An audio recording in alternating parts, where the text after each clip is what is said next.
Una confessione esplicita, cruda, ma onesta, quella di Maradona che quasi 20 anni dopo rilegge con assoluta franchezza il suo disagio a Napoli all'epoca dei trionfi. Io non sono mai andato a comprare la droga, me la portavano. Non avevi paura? E lui? In certi momenti non hai paura di niente. Un'affermazione che non è soltanto la presa di coscienza di come all'epoca si arrese al contesto, ma anche la percezione di come il mondo gli fosse stato abbandonato sulle spalle. Divertiva e faceva vincere, non serviva altro. D'altronde, dopo il primo scudetto, la stagione 87-88 in cui il Napoli poteva ripetere il miracolo e invece tradì o fu tradito, era iniziata in modo trionfale. 6 vittorie e 2 pareggi nelle prime 8 giornate, con il Milan degli olandesi a 3 punti, Careca che al suo fianco si esaltava e Bagni che faceva il cannoniere in un incredibile 6-0 al Pescara. Anche la Juve rinnovata di Rush e Laudrup era stata messa sotto all'8ª giornata. Chi aveva voglia e tempo di occuparsi del male oscuro di Maradona che mancava qualche allenamento ma giocava sempre, magari infiltrato di cortisone per attenuare i dolori strascichi della caviglia fracassatogli in Spagna da Goicoechea e oltretutto giocava sempre bene, propiziando le vittorie. Ito Lallodi, che aveva costruito quella squadra, era stato fermato da una grave infermità e il suo ruolo era rimasto vacante. D'altronde la squadra volava tanto che erano arrivati ad essere 6 giocatori azzurri convocati da vicini in nazionale. Ferrara, Francini, Bagni, Romano, Di Napoli e Carnevale. Per gioire di una sconfitta del Napoli gli avversari dovettero attendere la 13ª giornata, il 3 gennaio dell'88, contro il Milan ormai stellare di Arrigo Sacchi in una partita arbitrata da Gigi Agnolin. Un campanello d'allarme che, malgrado la portata della disfatta 4-1, fu evidentemente sottovalutato, anche perché 2 giornate dopo Maradona e compagni vinsero il titolo d'inverno battendo prima la Fiorentina di Diaz e Baggio, diretta da Eriksson, e poi a Genova la giovane Sampdoria di Vialli e Mancini allenata da Boskov. Alla 19ª giornata il Napoli, con 33 punti, aveva addirittura 5 lunghezze di vantaggio sul Milan. Chi avrebbe mai potuto pensare che si sarebbe fatto superare sul filo di lana del campionato? E invece il sorpasso avvenne solo 9 giornate dopo, il 1° maggio 1988. Il Napoli, che da 50 domeniche era leader del calcio italiano, cedette in casa al Milan che inseguiva quel ruolo da 27 giornate. Bianchi, allenatore saggio ma incapace di essere simpatico, aveva avvertito che la squadra azzurra era in riserva e per quella sfida aveva scelto di lasciare in panchina Giordano e Carnevale, creando a centrocampo una diga formata da Bagni, Romano e De Napoli per fermare Gullit, Van Basten e compagni. Ma la scelta difensiva non pagò.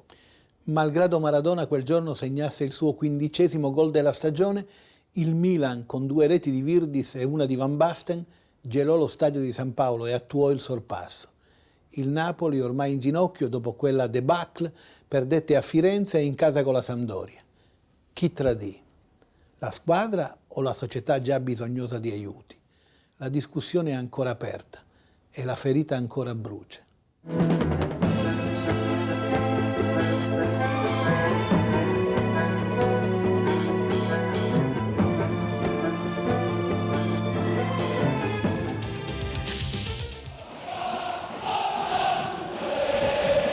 Ancora una volta El Pibe sfida il dolore e chi gli consiglia prudenza. Ha un debito con i napoletani ed intende saldarlo prima di raggiungere Merano, dove sarà sottoposto ad una stringata cura ristoratrice. Lo paga puntualmente con un gol dagli 11 metri. Poi abbandona il campo anzitempo, sostituito da Carnevale, ma trova l'opportunità per una battuta al Cianulo. Vediamo, io approfitto questa sosta per fare questo, anche per dire a qualcun giornalista che ci sono delle cliniche per la invidia e per la cattiveria. Di cattiveria non ne ha Galeone, anzi il suo faccione marcella preoccupazione e tra una sigaretta e l'altra sfodera un sorriso di convenienza. Il Pescara non ha una difesa di burro, anche se per le assenze di Junior e di Sliskovic è costretto a rivoluzionare i suoi ranghi. Vale piuttosto l'osservazione che per amore dello spettacolo e dell'attacco a tutti i costi spesso deve rimediare con affannosi recuperi. Più che Zanone, in avanti sono Berlinghieri e Pagano a creare preoccupazioni a Garella in grandissima condizione. 20 minuti di gran carriera che il Napoli, con un centrocampo sorretto benissimo da Bagni, De Napoli e Romano, riesce a superare brillantemente e indenne, per cominciare al 23esimo la sua vendemmia d'ottobre. Il sinistro alla nitroglicerina di Renica brucia le mani a Gatta e Bagni non perdona. C'è chi pensa che il Pescara a questo punto preferisca arroccarsi in difesa e limitare i danni, ma Galeone ha insegnato tutt'altre cose ai suoi ragazzi, che riscuotono persino applausi per le giocate spigliate e temerarie. Allora sarà il gol del 2-0 di Romano a far mettere giudizio? Niente affatto, palla a centro e via ancora con pressing, contropiede e spavalda autorità. Un Napoli a 3 punte, e che punte, non può certo fallire contro simile avversario. Così anche Careca, sempre in gol in Coppa Italia, mette a segno la sua prima rete in campionato, come Maradona. 3-0 dopo 45 minuti, con un risultato che il Napoli, dal derby con l'Avellino, nello scorso campionato in primavera piena, non otteneva più. Il Pescara sostituisce il poco mobile Zanone, che Ferrara aveva peraltro egregiamente annullato con Marchegiani, argento vivo implacabile. Il conto pagato da Maradona alla platea dei 75.000 lo avete visto dal basso.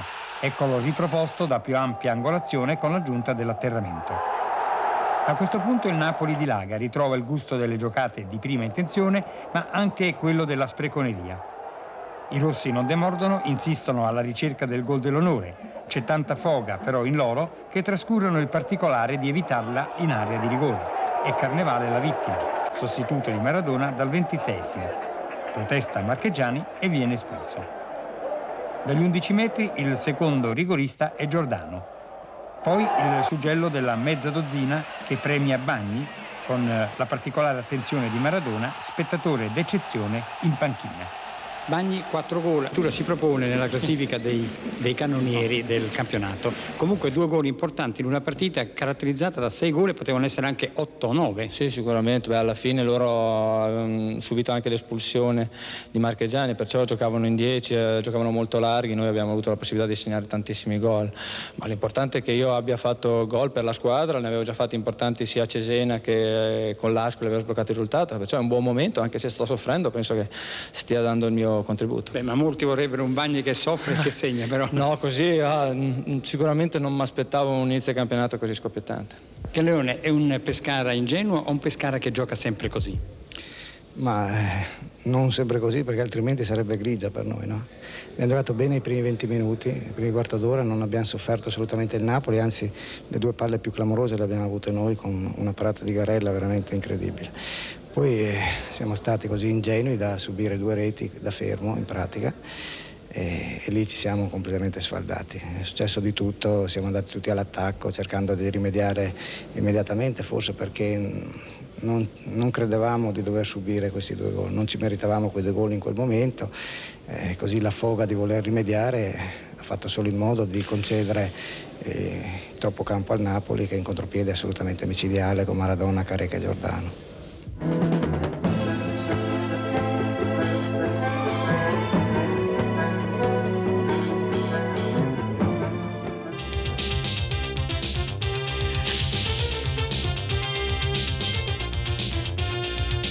Da lontano, ma qui è casa mia, già te conoscevo Napoli, seconda mamma mia. Grazie di chiamarmi figlio, adesso che ti sto vicino. Grazie per tutto il bene che mi vuoi. Napoli, Napoli, Napoli. Il Napoli continua ad osservare il silenzio stampa. In compenso Maradona e il coro degli azzurri cantano. È già qualcosa. Il maestro Campassi, autore dell'inedita canzone, è stato l'unico a non far tenere la bocca chiusa ai giocatori, che vincono anche senza Careca, Bagni e Renica, ma che fanno tanto soffrire pubblico e il neoconsigliere federale Ferlaino. Elkström è l'autore di un gol che qualcuno ritiene irregolare, ma che premia giustamente la velocità d'azione della squadra di Salvemini. Degli azzurri De Napoli è il migliore e al tempo stesso difensore, centrocampista e attaccante. Il gol del pareggio, che il mediocre Frigerio non vede, è suo. L'arbitro cambia paternità, indica il dischetto e Maradona fa centro. Poi corre a baciare la palla della sua rinascita. Ma l'Empoli, oltre a Baldieri che fa impazzire Biliardi sulla fascia e a Elkström, tenuto a freno con difficoltà da Ferrara, appena sufficiente oggi, ha un certo Incrociati che quando è in possesso del pallone non indugia a tirare. C'è notevole squilibrio nella zona centrale arretrata della formazione azzurra e così Bianchi è costretto a invertire le marcature e a ritoccare qualcosa. Ma il gol carica Maradona che questa volta fa davvero la differenza in campo. Di esterno sinistro inganna prima il suo angelo custode della Scala e poi Drago, che si rifà ampiamente quando lo stesso Maradona cerca di sorprenderlo su tiro piazzato. Un Maradona per frenare il quale l'Empoli ha tentato persino la carta del doppio stopper, 2 giocatori con maglia numero 5, invitati poi a cambiare look. L'incontro è apertissimo anche nella ripresa e nonostante il 2-1 in favore degli azzurri. Ci sono insidie dall'una e dall'altra parte con imprecisione degli attaccanti e bravure dei portieri che evitano che il risultato cambi. Almeno fino all'82esimo, quando l'Empoli da questa situazione con Baldieri potrebbe pareggiare. Il provvidenziale intervento di Ferrario sulla linea di porta decide che il 2-1 è immutabile, anche se Carnevale fa di tutto per mettere la sua firma al risultato. Il silenzio stampa dei giocatori azzurri continua e allora il piacere di avere Luciano Moggi con noi, perché quando abbiamo tanti protagonisti negli spogliatoi ci sfugge invece il direttore generale, un'occasione per far dire a Luciano che è stata una partita credo un poco sofferta, no? Una partita difficile, io non avevo dubbi su questo, perché l'Empoli oltretutto non ha una classifica che è giusta per il valore della squadra. Voi avete visto come ha giocato questa squadra qui a Napoli senza tanti problemi e senza preoccupazioni. Sarà anche il fatto di non aver nulla da perdere, però oggi ha dimostrato con tutti i suoi elementi di essere veramente un bel complesso. Salvemini, l'Empoli gioca, corre, segna addirittura per primo, poi perde però. È un Empoli comunque che ha impegnato questo Napoli. Sfortuna, il calcio, cosa gli diamo? Beh, tutto, il calcio è questo, è bello per questo. Diciamo che oggi questa squadra veramente meritava diversamente il risultato che ha subito sul campo. Allora, in modo, a me mi risungo alla prestazione di una squadra che ha saputo mettere alle corde il Napoli e che alla lunga avrebbe meritato sicuramente il pareggio.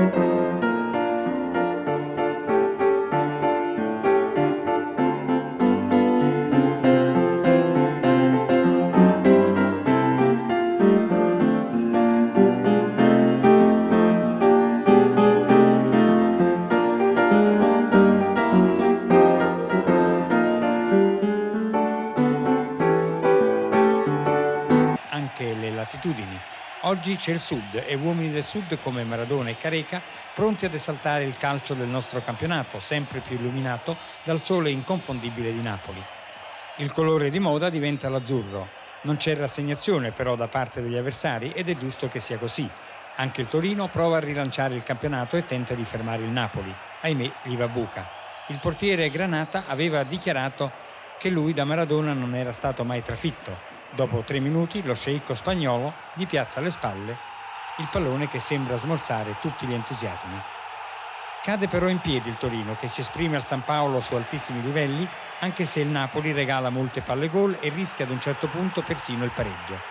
Ma prima esalta i 70.000 e sciorina un calcio piacevole e veloce che travolge i torinisti costretti a ripetuti falli per arginare una formazione che sprizza salute e che allo stesso pubblico non fa rimpiangere la nazionale vista contro la Svezia quanto a generosità e determinazione. Le marcature sono ben precise e l'assenza di Ferri non si fa sentire perché Rossi appare all'altezza nel controllo del rientrante Careca. Il Toro riesce anche a far gioco, non tanto con Polster quanto con Gritte e Bergrin, che dalle fasce mandano palloni preziosi in avanti, dove c'è Sabato pronto a sfruttare ogni errore difensivo. Magarella, confermato in azzurro, è tranquillo e para tutto.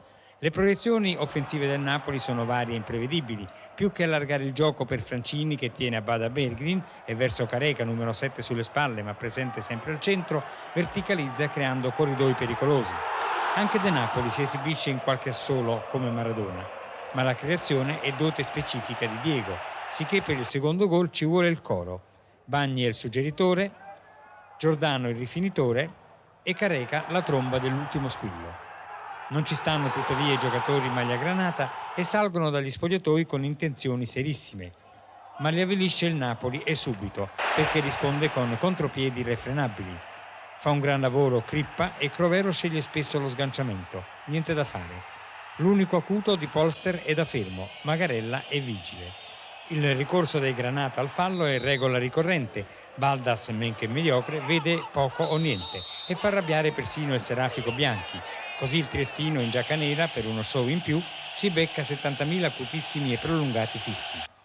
I palloni fuori, alti o parati miracolosamente non si contano e il pubblico si diverte. Dopo i fischi, gli applausi.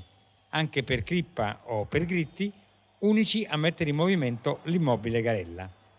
Il gol del 2-1 è di Bergrin, ma è la difesa azzurra che pasticcia. Dopo il lungo centro dalla destra, la palla è sporca e imprendibile per il portiere azzurro. 2-1 e palla al centro.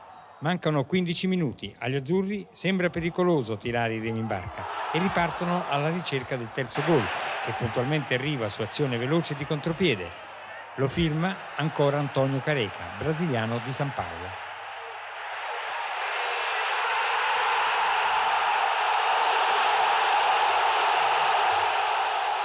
2 gol al rientro sono una bella cosa, no Careca? Sì, una bellissima cosa, una bella vittoria di Napoli. Il Napoli ha giocato una bellissima partita. Ma Careca poteva segnarne anche più di 2 oggi. Sì, c'aveva 2 opportunità di fare, sbagliato, ma che è importante che vinciamo. Importante anche la classifica dei cannonieri. Careca può arrivare in alto? Sì, speriamo, sto lavorando per ho finito il campionato essere cannoniere. È un Napoli che comincia a giocare veramente bene, che riscuote applausi a scena aperta e che gridano i tifosi Ottavio, Ottavio. Questo non è poi di tutti i momenti per un allenatore. No, per me poi in particolare non è per tutti i momenti, però indubbiamente la squadra quando gioca e si esprime a certi livelli è un bel vedere. Lei è sempre convinto che non è un ciclo terribile, che sono partite normali per il Napoli, anche quelle che vengono? No, sono tutte partite importanti. Io non ho mai finora incontrato una squadra che non ci abbia fatto soffrire. Anche oggi si poteva chiudere subito il discorso nel primo tempo e poi ha visto che malgrado 2 gol di vantaggio qualche cosina abbiamo rischiato. Il calcio è bello per questo. Adesso dobbiamo incontrare delle squadre che sulla carta sono pari noi. A parte che siamo andati in svantaggio dopo 3 minuti e soprattutto in quel momento lì abbiamo subito un gol. La squadra era molto tesa, ha sentito un po' troppo questa partita e ha anche influito questa disattenzione, tanto procurando un calcio di punizione a nostro sfavore che è stato un po' un'invenzione.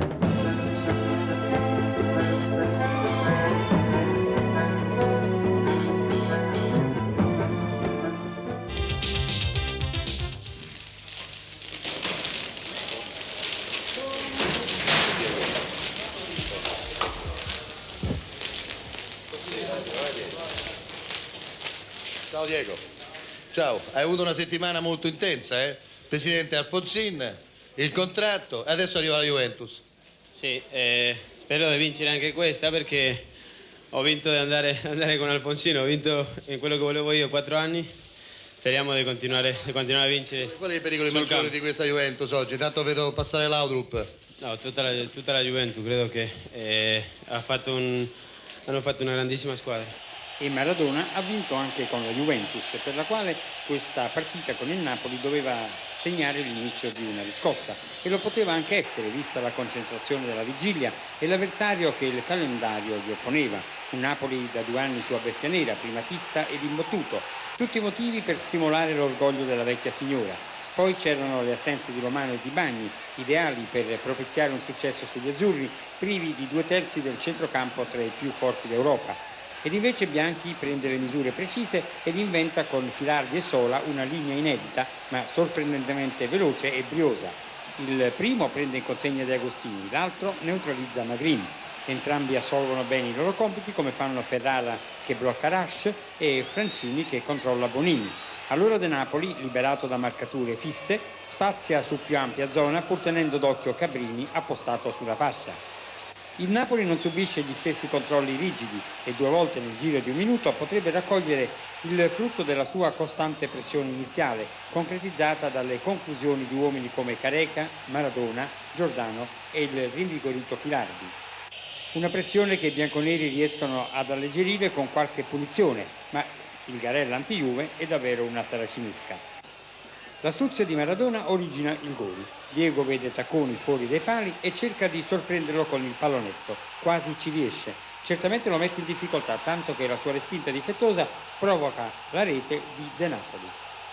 Il San Paolo, stracolmo per 90.000 presenze con record assoluto 2 miliardi e 459 milioni, esplode. Salta di gioia Ferraino, sorride compiaciuto idolo a Lodi. In fondo è una sua creatura questo Napoli. Ma la Juve non ci sta e tenta in tutte le maniere la rimonta, ma non con cattiveria, per carità, con punizioni, tiri da lontano, calci d'angolo, e per ogni conclusione però c'è un Garella prontissimo a frenare entusiasmi nascenti e a difendere il prezioso 1-0.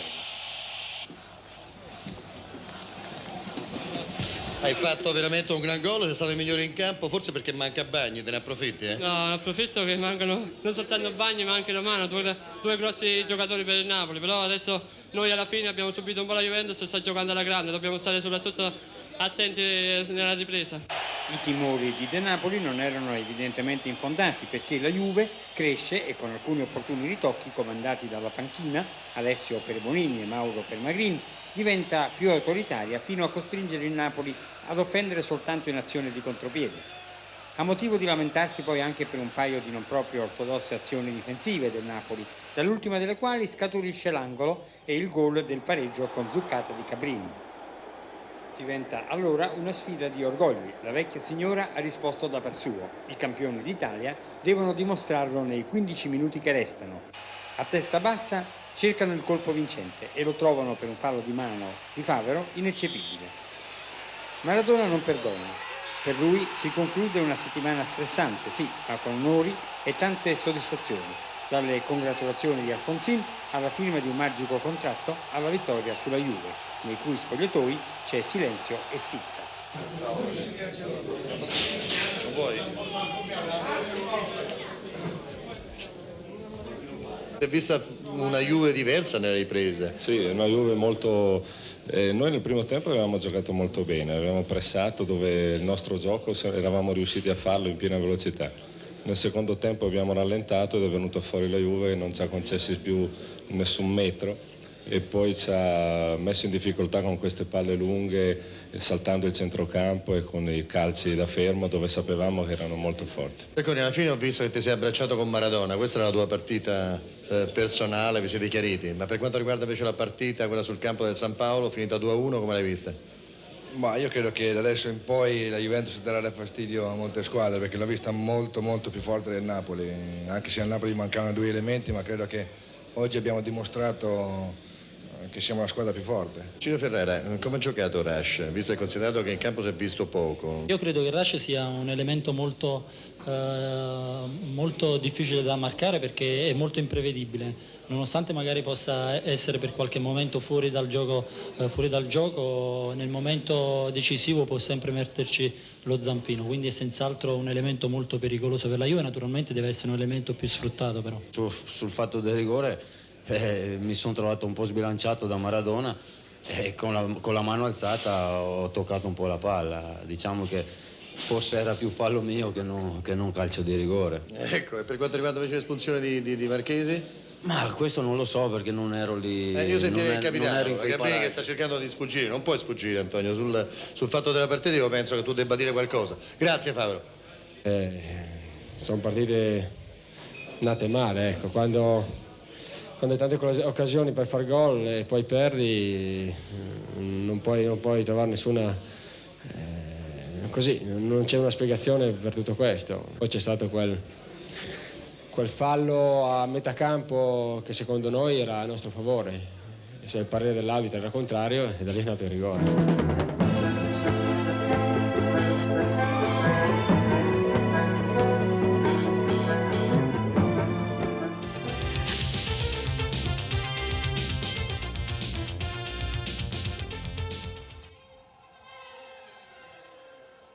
Il 5 luglio 1984, 70.000 napoletani salutano l'arrivo di Diego Armando Maradona.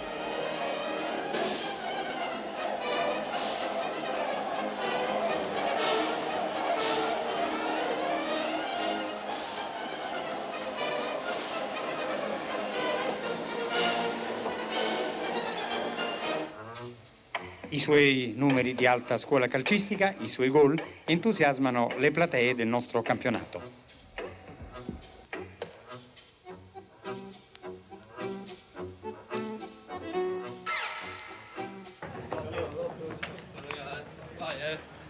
Diego, 100 partite nel campionato italiano, 40 gol, 44 vittorie, mi sembra un bilancio positivo, no? Positivo sì, speriamo di continuare così, questa è la 100ª partita, spero di vincerla anche questa. Però l'inizio non fu folgorante, un 3-1 a Verona e guarda caso alla 100ª partita un'altra volta il Verona, un 3-1 sconfitta per il Napoli. Oggi può essere la rivincita.